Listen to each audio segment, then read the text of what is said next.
We shall discuss the poem The Answer by Bei Dao. Bei Dao is a Chinese poet, and this particular poem is based on the 1976 Tiananmen riots.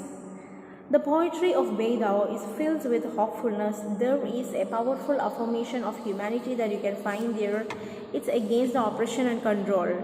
It is for change and freedom.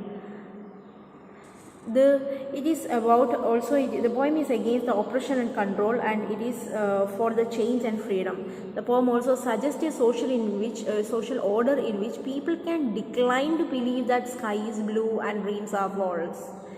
Then this particular poetry, and even the poet belongs to Misty poetry and Misty poet movement.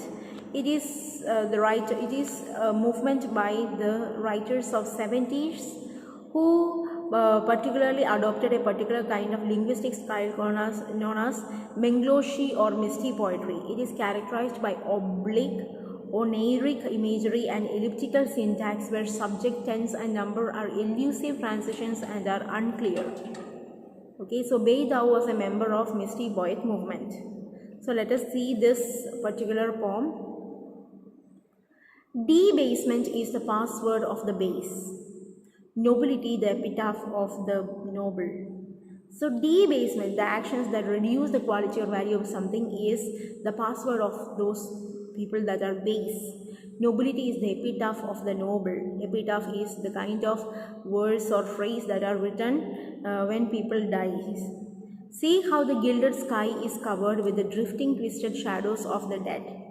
Let's see how the sky is covered with twisted shadows of the dead. The ice age is over now. Why is there ice everywhere? It's like the old age is gone. Why still people are going on with the old conventions and traditions? That is why it is right here. The ice age is over now. Why is there ice everywhere?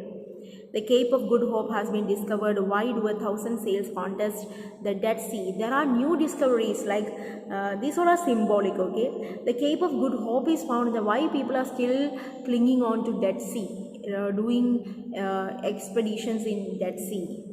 This is our symbolic. Like when there is new things, why do people cling on to the old?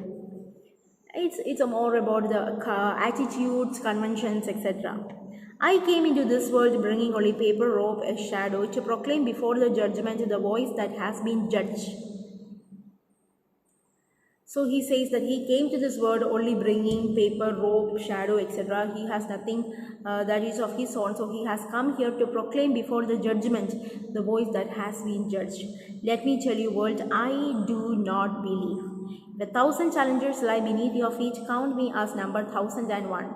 I am not going to believe it. If you find 1,000 challengers who are underneath your feet, think that I am the 1,001. I am not among them.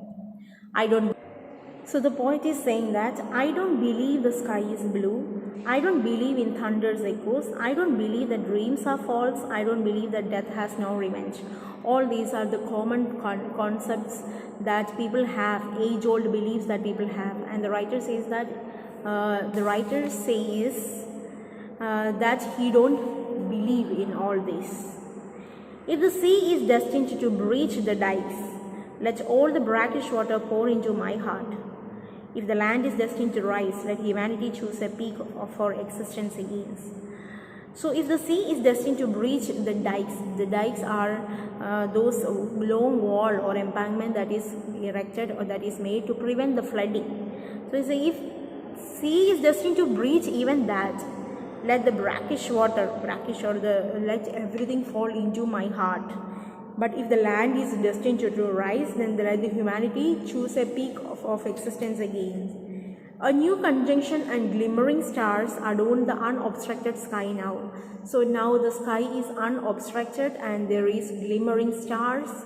They are the pictographs from 5,000 years. So this what you see on the sky, the glimmering stars, they are the pictographs that are found from 5,000 years before. They are the watchful eyes of future generations.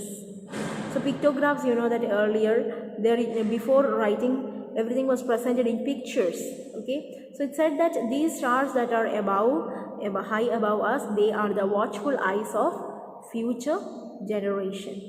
Okay, So I hope you understood it. The poem is all about why holding on to olden kind of thinking, traditions and concepts. It's not about traditions, but about the concept of people. Why to cling on to that when new things are there, when new discoveries are there? We should change. That is what this poem is all about. It's like the answer to all the questions that can arise in this period.